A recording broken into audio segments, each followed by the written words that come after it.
할렐루야. 새해 첫 주일 예배에 오신 여러분들에게 이 한 해 동안 오늘과 같은 하나님의 신실하심과 인자하심과 선하심이 변함없이 이어지기를 주님의 이름으로 축복드립니다. 사실 오늘은 어제와 그렇게 다를 바 없는 오늘일 뿐이고, 주일은 지난주와 다를 바 없는 주일일 뿐이고, 또 새로운 달을 맞이해도 지난달과는 큰 차이 없는 평범한 그런 시간들을 맞이하는 우리들임에도 불구하고요, 처음이라는 새로운 의미가 부어진 그 날은 우리에게 좀 다르게 다가오는 것 같습니다. 왜냐하면 그 처음에는 희망, 기대, 소망, 바램과 같은 것들이 담겨져 있기 때문이 아닐까, 그런 생각을 해보게 됩니다. 하지만 우리가 최근 2년 정도는 이 처음의 의미를 그렇게 받아들이기 굉장히 힘들고 어려웠습니다. 뭔가 불확실하고 염려와 불안, 걱정, 근심들이 우리의 상황을 둘러싸고 있었기 때문이겠죠. 이러한 상황에서 우리 신자들은 보이는 상황에 이렇게 붙잡혀 있지 말고 그 너머에 계신 그 하나님의 성품, 하나님의 일하심, 하나님의 섭리를 바라볼 줄 아는 믿음의 눈이 참 필요하다라는 생각이 듭니다. 그래서 오늘은 우리와 같이 새로운 것을 맞이하고는 있지만은 뭔가 불확실하고 염려한 것들, 그런 사이에서 처참한 현실을 경험하고 있는 이스라엘 백성들과 그들을 향해서 그 속에서 희망을 노래하고 있는 예레미야 에가서의 말씀을 통해서 오늘 우리의 삶에서도 하나님이 주시는 희망의 빛을 찾았으면 좋겠습니다. 예레미야 에가서는요, 예루살렘이 멸망하고 성전이 파괴된 그 후에 선지자 예레미야가 기록한 슬픈 노래입니다. 이 책 제목에도 나와 있죠. 예레미야라는 사람이 부른 슬픈 노래라는 의미로 예레미야 에가라는 제목이 붙어 있습니다. 이 책에는, 이 예레미야의 이 에가서의 말씀에는 예루살렘의 멸망을 통해서 경험하게 되는 깊은 고뇌, 그리고 영적인 고통, 그리고 이 예루살렘이 멸망했다라는 그 멸망을 하게 하신 하나님의 공의로우심, 참 두렵게 느껴지는 내용들이 있고요. 그 두려움 속에서도 희미하지만은 하나님의 그 성품 속에서 우리가 찾아낼 수 있는 그런 희망의 빛도 발견할 수 있게 됩니다. 깊은 슬픔과 탄식 속에서요, 예레미야는 하나님의 인자하심과 긍휼하심을 정말 가슴 저미도록 노래하고 있습니다. 이 예레미야의 노래가 그래서 우리에게는 큰 감동이 되는데요. 사실 그때의 상황은 쉽지는 않았었습니다. 왜냐하면 바벨론 군대에 의해서 예루살렘은 이미 처참하게 짓밟혀 있었고요. 그나마 이스라엘 민족들에게 어떤 정신적인, 영적인 그런 지주가 되어주었던, 힘이 되어주었던 성전마저 파괴되어 버렸으니 이스라엘 민족 사이에 있어서 가장 처참하고 충격적인 사건이 일어난 것입니다. 물론 이런 멸망 이전에도요, 경건했던 요시야 왕이 바벨론과 애굽과의 전투에서 사망하고 나서 이 멸망하는 시점 22년의 기간들 동안에 이스라엘이 패악하고 불경건한 시대를 살아오기는 했었습니다. 그 짧지 않은 세월 동안 유다는 애굽과 바벨론이라는 이 양대 강국 사이에서요, 수치와 고난을 겪어야 됐고요. 백성들의 삶 또한 굉장히 불안하고 두려움으로 점철된 그런 시간들이었습니다. 우리는 지금 국제적인 정세 속에서 이런 정치적인 또 전쟁으로 인한 위협은 없지만은 우리의 삶도 여러 가지 환경에서 이런 불안과 염려의 위협을 받고 있죠. 그런데 여러분, 이 모든 것들의 종지부를 찍은 것이 바로 1년 반의 예루살렘을 포위했던 전쟁과 그로 인한 극심한 고난에 이어진 예루살렘 성의 함락과 성전 파괴였습니다. 예루살렘의 멸망이 현실이 되기 전까지도요, 이스라엘 백성들은 그 성전이 무너질 것이라고는 상상도 하지 못했었습니다. 왜요? 하나님이 계신 곳이니까. 하나님이 계신 성전이 무너진다는 것은 이스라엘 백성들에게는 하나님의 죽음과도 똑같은 것입니다. 거기다가 거짓 선지자들이 백성들 듣기에 좋으라고 염려하지 마십시오, 여러분. 성전이 있으니까, 거기에 하나님이 계시니까 우리는 평안합니다, 평안합니다, 평안합니다 라는 이 메시지를 쏟아놓고 있었던 것이죠. 백성들도 너무나 어리석게 이 거짓 메시지를 그들의 위안으로 삼고 여전히 하나님에게서 등 돌린 죄악의 삶, 불경건한 삶에서 돌아오지 못하고 있었던 겁니다. 그런데 예레미야는 그들을 향해서 일성을 내뱉습니다. 예레미야서 7장 3절부터 4절의 말씀에 보시면요, 만군의 여호와 이스라엘의 하나님께서 이와 같이 말씀하시되 너희의 길과 행위를 바르게 하라. 그리하면 내가 너희로 이곳에 살게 하리라. 너희는 이것이 여호와의 성전이라 여호와의 성전이라 여호와의 성전이라 하는 이 거짓말을 믿지 말라 외쳤습니다. 예레미야는요, 그가 전한 이 메시지 때문에 많은 고초를 겪어야 됐습니다. 왜요? 이게 표면적으로는 이스라엘 백성들의 마음을 불안하게 하는 거잖아요. 야, 이게 이제 멸망할 거야. 너희 안전할 거라고 안심하지 마. 큰일 날 거야. 라고 말하는 이 외침은 당시의 지도자들에게는 뭔가 이 안정적인 상태를 무너뜨리는 위협으로 다가왔기 때문에 예레미야를 감옥에 가두거나 괴롭힐 수밖에 없었죠. 왜요? 그 말을 못하게 하려고. 하지만은 결국은 이 예레미야가 전한 말씀대로 예루살렘은 멸망했고요, 성전은 파괴되고 말았습니다. 결국 이 성전의 파괴는 이 이스라엘 백성들에게는 하나님이 패배하신 것이고 하나님의 죽음을 의미하는 사건이었습니다. 전능하신 하나님께서 살아계신다면 하나님은 이 일을 결코 허락하지 않으실 것이다 라고 그들은 굳게 믿고 있었기 때문이죠. 하지만 하나님께서는 때로는 이런 방식으로 우리가 의지하고 위안 삼고 있는 것들을 뿌리채 흔들어 놓으실 때가 있습니다. 여러분들은 어떻습니까? 이스라엘 백성들처럼요, 여러분들의 삶에서 이것만큼은 있으니 괜찮겠지, 이 정도까지는 되지 않겠지 라고 그렇게 여기고 있던 그 어떤 의지할 만한 단단한 뿌리가 송두리째 흔들릴 것 같은 그런 위기를 경험하신 적이 있으신가요? 아무래도 누구나 다 한 번씩은 그런 경험이 있지 않았을까 저는 싶습니다. 하나님께서 살아계신다면은 내 인생에 설마 이런 일까지야 일어나겠어 라고 굳게 믿었던 그 일이 실제로 여러분들의 삶에서 일어났던 그런 경험이 있으셨겠지요. 일반적으로 우리는 안 일어나기를 바라지만 하나님을 믿는 자녀들에게도 바라지 않는 그런 일들이 일어날 때가 참 많습니다. 그저 남들 이야기에서나 들을 수 있는 것들, 아니면은 영화나 TV, 소설에서나 볼 수 있을 범직한 그런 일들이 우리 안에 일어나게 되죠. 이만큼 더 바닥은 없을 거야 라고 생각하고 떨어졌는데 더 깊은 아래로 추락해야 되는 일들도 일어나게 됩니다. 이스라엘 백성들이요, 하나님의 언약 백성이었죠. 그러나 그들은 그 언약 백성이라는 이유로 자기들이 절대로 망하거나 아니면 성전이 파괴되지 않을 거라고 생각했지만 실제로 그런 일이 일어나고 말았습니다. 하나님을 믿는 신자들의 인생에도요, 심하게 어려운 그런 일들이 얼마든지 일어날 수가 있습니다. 그때 우리는요, 우리의 신앙이 뿌리채 흔들리는 경험을 하게 되죠. 하나님이 도대체 왜 이러시지? 정말 하나님이 계시는 건 맞는가? 내가 제대로 믿는 건가? 이런 생각들이 엄청나게 많이 일어나죠. 많은 이스라엘 백성들의 경험처럼 말입니다. 그러나 오늘 우리가 보는 이 예레미야 애가에서 예레미야가 보여주는 반응은 굉장히 놀랍습니다. 먼저 우리 19절과 20절의 말씀을 한번 보겠습니다. 내 고초와 재난, 곧 쑥과 담즙을 기억하소서. 내 마음이 그것을 기억하고 내가 낙심되오나. 아멘. 예레미야 애가서는 슬프도다 라고 시작이 됩니다.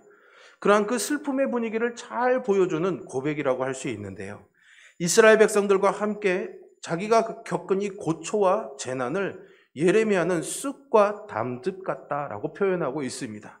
입에 대기 삼키기 어려울 정도로 고통스러운 상황을 묘사한 것이죠. 그런데 그 고통 속에서 이 예레미야에게서 놀라운 반전의 이야기가 터져 나옵니다. 21절을 보실까요? 이것을 내가 내 마음에 담아두었더니 그것이 오히려 나의 소망이 되었사오문 이라고 고백하죠. 무엇이 이 예레미야의 쑥과 담즙을 소망으로 바꾸게 된 것일까요? 예레미야에게 도대체 무슨 일이 일어난 걸까? 무엇이 과연 그를 이 절망에서 소망으로 고백하게 한 것일까? 굉장히 궁금해집니다. 예레미야는요, 자기가 겪은 이 고통스러운 상황이라는 그 고정된 렌즈로 하나님을 보지 않았습니다. 그러니까 자기의 그런 고통스러운 상황을 통해서 하나님을 이해하려고 하지 않았다는 거예요. 이게 굉장히 좀 어려운 말 같지만 여러분들에게 아주 중요합니다. 예레미야는 오히려 이 모든 일들이 일어나도록 허용하신 하나님의 성품을 주목하고 있습니다. 그것이 오늘 본문의 22절과 23절의 말씀인데요. 여호와의 인자와 긍휼이 무궁하심으로 우리가 진멸되지 아니함이니이다. 이것들이 아침마다 새로우니 주의 성실하심이 크시도소이다. 아멘. 예레미야는요, 여기서 하나님의 성품 두 가지를 말합니다. 인자와 긍휼, 그리고 성실함이죠. 이것을 보통 인자와 성실, 인자와 진리, 인자와 진실이라고 그렇게 번역하기도 하는데요.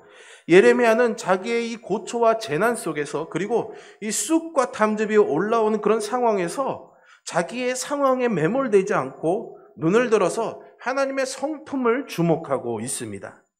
예레미야는 왕으로부터 제사장들과 지도자들 그리고 백성에 이르기까지 온 나라가 다 크게 하나님께 범죄해서 하나님의 진노가 쌓여 있다는 것을 너무나 잘 알고 있었습니다.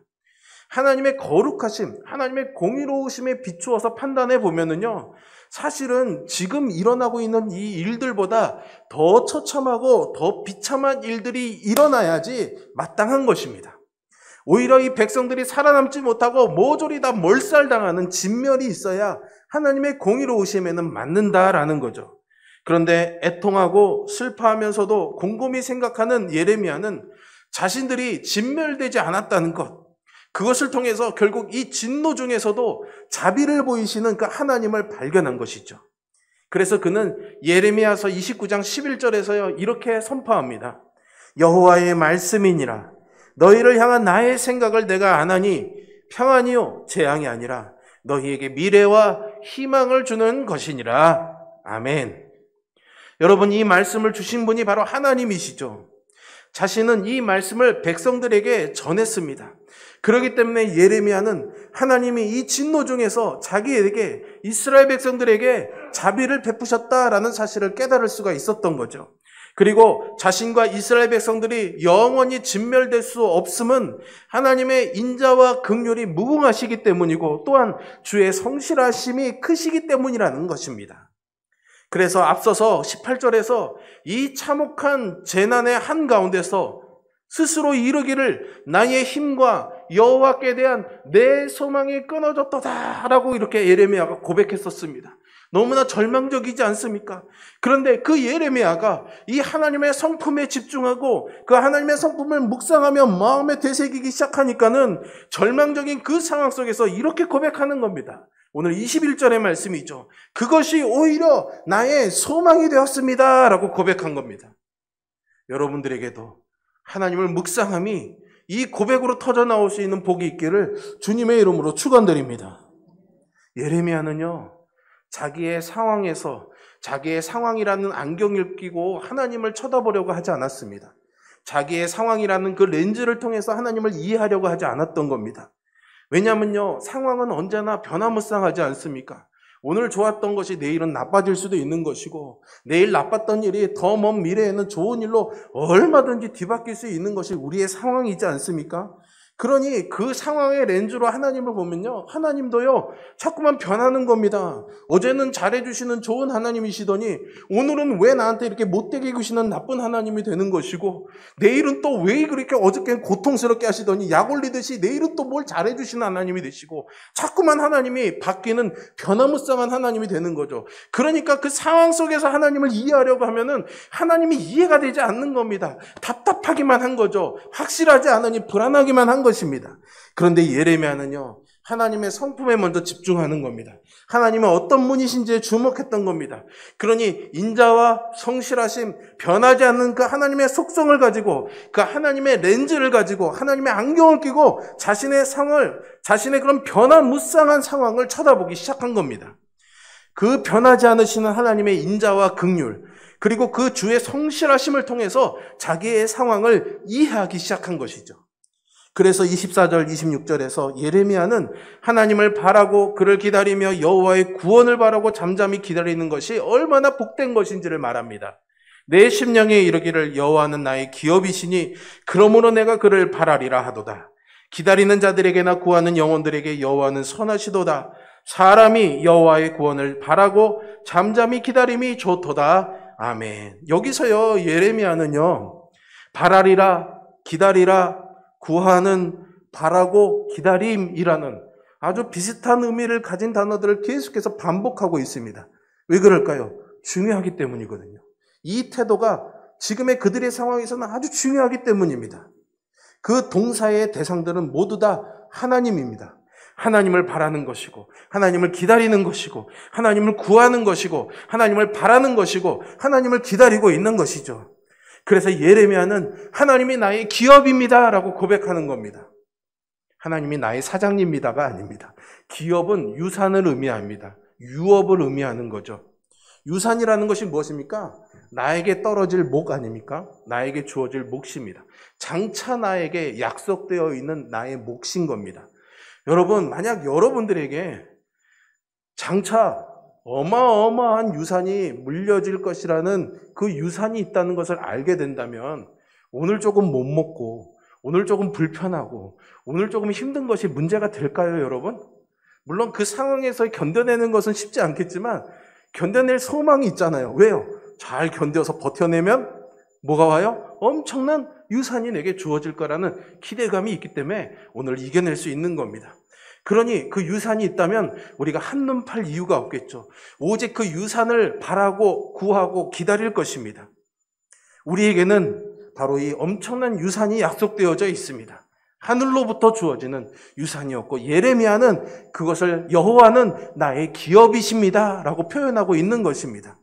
하나님을 유산이라고 여기는 이 한 사람에게 고백되어지는 한 가지 고백이 있는데요. 그것이 바로 여호와는 선하시도다라는 고백입니다.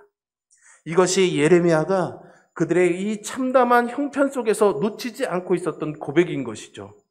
상황이 어려우면, 고난이 찾아오면 우리는 이 고백을 놓치고 맙니다. 왜냐하면 상황의 렌즈로 자꾸만 하나님을 이해하고 싶은 유혹 때문입니다. 그래, 하나님 선하신 분이야. 근데 기왕이면 나한테 좋은 일만 생기는 그 하나님이 되기를 바라는 거죠. 그 선한 하나님을 고통 속에서 발견하는 것보다는 뭔가 좋은 일이 생기는 상황 속에서만 발견하고 싶은 욕구가 우리에게 다 있지 않습니까? 그렇지 않습니까, 여러분? 저도 목회를 하면서 하나님이 선하신 분이라는 걸 믿으면서 기왕이면 목회하는 것이 행복하고 교인도 많이 늘어나고 재정도 많이 늘어나서 착한 일도 많이 하고 뭔가 그런 좋은 일들만 매일 있기를 바라. 그래서 하나님 정말 선하시구나라는 것을 바라지, 맨날 싸움질하고 분열이 생기고 뭔가 문제가 막 터져 나오는 속에서 하나님의 선하심을 발견하고 싶지 않습니다. 저도 솔직히. 그 유혹을 이겨내기가 어렵기 때문이거든요.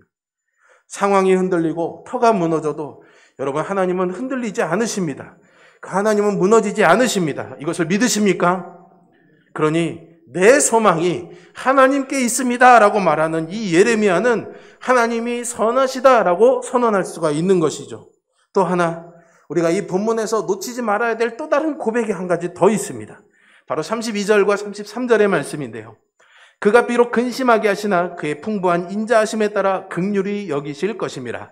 주께서 인생으로 고생하게 하시며 근심하게 하심은 본심이 아니시로다. 아멘. 여기에 예레미야가 발견한 진리가 하나 있습니다. 근심과 고난 속에서도 하나님이 선하시다고 말하게 하는 진리인데요. 그것은 사랑하는 자녀들에게 고난을 주시는 중에도 하나님께서는 그 풍부한 인자하심과 선하심에 따라서 우리를 긍휼하게 여겨주시고요. 그렇게 고생하고 근심하게 하는 것이 하나님의 본심은 아니다라는 겁니다. 여러분, 이것이 여러분들에게 위로가 될 수 있기를 간절히 소망합니다. 그런데 왜 하나님께서 자녀들을 근심하게 하고 염려하게 하고 걱정하게 하고 고생스럽게 하실까요? 그것은 오직 하나님의 영광과 우리의 유익을 위해서입니다. 하나님의 속성에 비추어 볼 때 우리는 다른 이유를 발견할 수는 없습니다. 그래서 예레미야는 25절에서 기다리는 자들에게나 구하는 영혼들에게 여호와는 선하시도다 라고 고백합니다.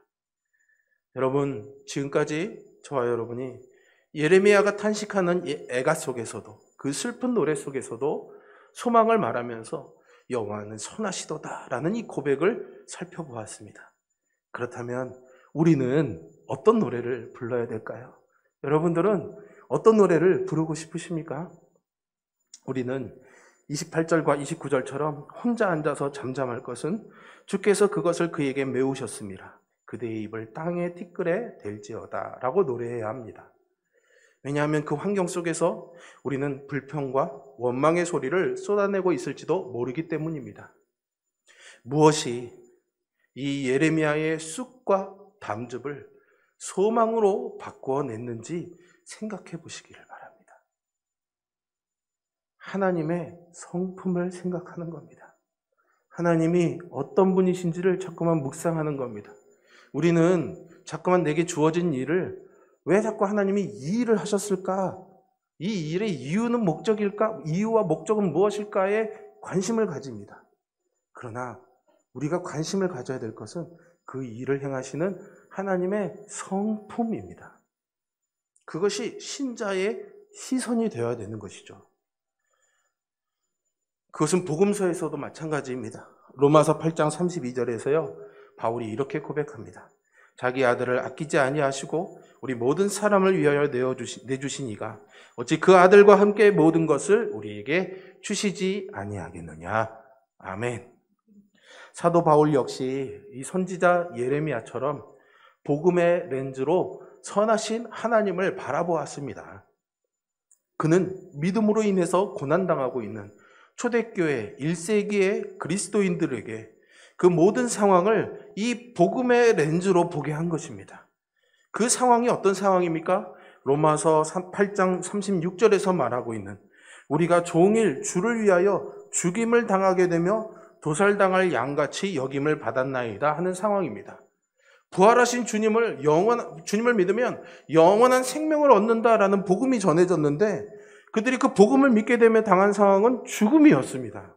생명의 위험이었던 거죠. 그런 그들에게 그 죽음이라는 상황을 이해하려 하지 말고 그 생명을 주시는 하나님을 바라보자라고 복음의 렌즈를 말해주고 있는 겁니다.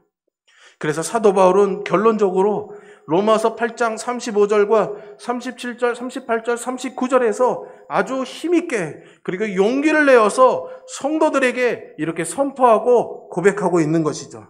우리가 같이 한번 이 말씀을 읽었으면 좋겠습니다. 함께 읽습니다. 잠시만요. 한 장 더 앞으로 넘겨주세요. 35절부터 읽어야 됩니다. 다시 읽겠습니다. 누가 우리를 그리스도의 사랑에서 끊으리요? 환난이나 공고나 박해나 기근이나 적신이나 위험이나 칼이랴. 그러나 이 모든 일에 우리를 사랑하시는 이로 말미암아 우리가 넉넉히 이기느니라. 내가 확신하노니 사망이나 생명이나 천사들이나 권세자들이나 현재일이나 장래일이나 능력이나 높음이나 기쁨이나 다른 어떤 피조물이라도 우리를 우리 주 그리스도 예수 안에 있는 하나님의 사랑에서 끊을 수 없으리라. 아멘. 우리를 우리 주 그리스도 예수 안에 있는 하나님의 사랑에서 끊을 수 없으리라. 아멘. 우리를 우리 주 그리스도 예수 안에 있는 하나님의 사랑에서 끊을 수 없으리라. 아멘. 우리에다가 여러분들 이름 넣어서 같이 한번 읽어보겠습니다. 우리에다가 자기 이름을 넣어서 시작. 우리 주 그리스도 예수 안에 있는. 어려우신가요? 넘어가겠습니다. 그러면 여러분, 새해가 시작되었습니다. 2022년에도 새로움을 맞이하는 우리에게도 변함없이 필요한 것이 꼭 하나 있습니다. 바로 이 복음이 우리에게 절실히 필요합니다. 우리의 상황은 사실은 2022년 1월 첫 주일이 되었다고 해서 크게 바뀌는 것은 없습니다. 여러분들이 오늘 이 말씀을 듣고 그래, 하나님이 내 삶에 선하게 일하고 계시지 믿고 나가도 여러분들의 눈앞에는 아마도 아무것도 바뀌지 않았을지도 모릅니다. 여전히 어려운 상황, 답답한 현실, 먹먹한 그 불안하고 두려운 것들 여전히 사라지지 않고 그대로 있을 수 있죠. 그러나 분명하게 새롭게 바뀐 것이 있습니다. 여러분들이 새로운 피조물이 되는 것이 있습니다. 무엇입니까? 더 이상 그 상황 속에서 하나님을 보려 하지 않고 하나님의 선하심 안에서 그 상황을 보려고 여러분들이 변했다면은 여러분들의 삶에도 반드시 새로운 일이 일어날 거라고 저는 믿습니다. 그러니 우리도 이 예레미야의 고백을 생각해 봐야 됩니다. 23절의 말씀이죠. 이것들이 아침마다 새로우니 주의 성실하심이 크도소이다. 다시 한번 읽어볼까요? 같이 한번 읽어보겠습니다. 시작. 이것들이 아침마다 새로우니 주의 성실하심이 크시도소이다. 아멘. 이 말씀을 묵상하면요, 여러분, 머릿속에 탁 떠오르는 찬송가가 하나 있습니다, 여러분. 뭘까요? 제가 지금 여러분들께 들려드릴 찬송인데요. 많은 분들이 즐겨 부르시는 오 신실하신 주라는 찬송입니다. 이 찬송의 작사가는 미국의 감리교 목사님인 토마스 치솜이라는 목사님이었습니다. 이름이 되게 특이하죠? 치솜입니다. 치솜. 치실은 제가 많이 들어봤는데 치솜은 처음 들어봤습니다. 이 목사님이요, 가난한 가정에서 태어났습니다. 그래서 열심히 혼자 공부해서 선생님이 돼요. 그런데 꿈을 이루었는데 건강이 갑자기 나빠집니다. 그래서 더 이상 교사를 할 수 없게 돼요. 얼마나 실망감이 컸을까요? 그래서 몸이 아파서 결국은 쉬게 됩니다. 27살이 됐는데 부흥 집회에 참여했다가 예수님을 믿게 됩니다. 너무나 감격스럽고 고마워서 그는 주님의 종이 되기를 결심하고 신학 공부를 해서 목사님이 됩니다. 목사님이 됐으니 이제 하나님이 도와주셔야 되잖아요. 건강하게 목회할 수 있도록 건강을 주셔야 되잖아요. 근데 몸이 낫지를 않습니다.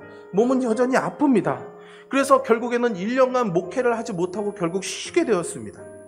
이 치솜 목사님은 고민이 되었습니다. 나는 도대체 어떻게 살아야 될까? 그 낙심 가운데 있을 때 1923년 어느 날 성경을 읽고 있는데 그 말씀이 마음에 뛰어들어왔습니다. 그게 바로 오늘 본문입니다. 여호와의 인자와 긍휼이 무궁하심으로 우리가 진멸되지 아니함이니이다. 이것들이 아침마다 새로우니 주의 성실하심이 크시도소이다. 이 말씀이 마음에 들어와서 이 마음을 흔들어 놓는데 너무나 감격스러워서 이것을 찬송가 가사로 만들고 여기에 곡을 붙여서 오 신실하신 주라는 이 찬송이 만들어지고 우리가 부르는 찬송이 되었던 거죠. 이 가사의 후렴의 일부분이 이렇습니다. 오 신실하신 주, 오 신실하신 주, 날마다 자비를 베푸시네. 그런데요, 여기 날마다 자비를 베푸시네라는 이 부분은 원래 처음에 이 목사님이 쓰신 영어 가사의 원문을 직역해서 번역해보면, 그대로 번역하면 이렇습니다. 매일 아침마다 나는 새로운 인자하심을 봅니다. 라는 겁니다. 매일 아침마다 나는 새로운 인자하심을 봅니다. 이것이 바로 지금 이 예레미야의 고백을 그대로 옮긴 것이죠. 이것들이 아침마다 새로우니 주의 성실하심이 크시도소이다. 여러분, 무엇이 새롭습니까? 나의 상황이 새로워진 것이 아닙니다. 여호와의 인자와 긍휼이 여전히 변하지 않는 나의 상황 속에서도 새로운 것이죠.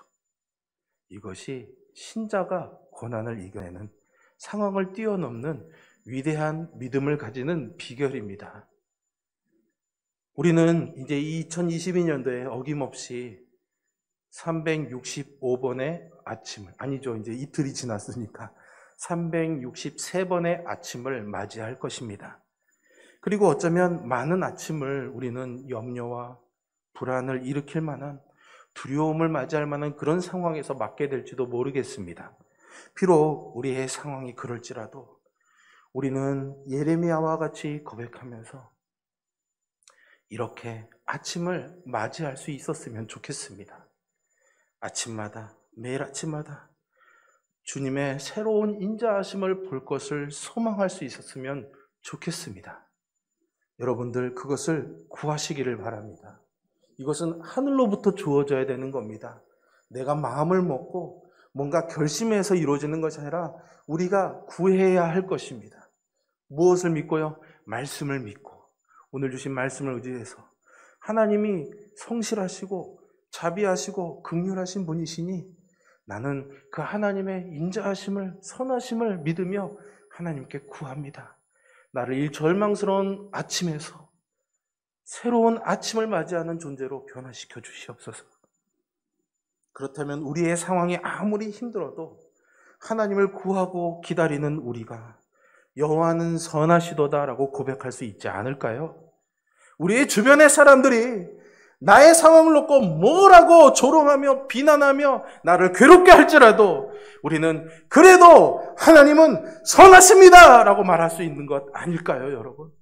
저는 여러분들이 이 한 해를 그렇게 살 수 있었으면 좋겠습니다. 그리고 그렇게 사실 수 있도록 여러분들의 이름 하나하나를 불러가며 여러분들이 적어내주시는 신년의 기도 제목 붙들고 기도하도록 하겠습니다. 인자와 긍휼이 무궁하시고 그 성실하심이 크신 우리 하나님 아버지께 이런 은혜를 구하며 2022년을 같이 우리 살아보자고요.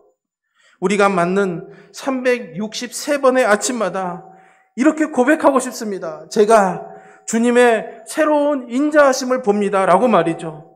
그런 고백을 드리는 아침을 맞이하는 우리 모두가 되기를 주님의 이름으로 축복드립니다. 그러기 위해서는 변치 않으시는 그 하나님의 성품을 렌즈 삼아서 우리의 상황을 바라봐야 됩니다. 여러분들의 이 상황에 결코 매몰되지 마시기를 바랍니다. 물론 우리가 이 상황을 몰아낼 수 없습니다. 이 상황과 무관하게 살아갈 수는 없습니다. 여전히 그 상황은 우리를 옥죄고 숨쉬기 힘들게 만들고 잠을 못 자게 하고 고통스럽게 할 수도 있습니다, 여러분. 그러나 그것만 가지고 살지 마시고 그 상황을 허락하시는 하나님을 보시기를 바랍니다. 우리 눈에 똑똑히 보이는 것은, 그리고 가장 먼저 보여야 할 것은 우리의 그 고통스러운 상황이 아니라 변함없으시고 인자와 긍휼이 무궁하시고 그 성실하심이 위대하신 하나님이라는 것을 여러분 잊지 마시기를 바랍니다. 그리고 예레미야와 같이 여호와가 나의 기업이십니다. 하나님이 주실 그 유산을 나는 소망합니다. 하나님께서 그러면 여러분들의 2022년 363번의 아침을 축복해 주실 것입니다. 우리의 모든 상황 속에서 그래도 하나님은 선하십니다 라고 고백하는 이 고백이 이 한 해 동안 이어지기를 주님의 이름으로 축원드립니다. 기도하겠습니다.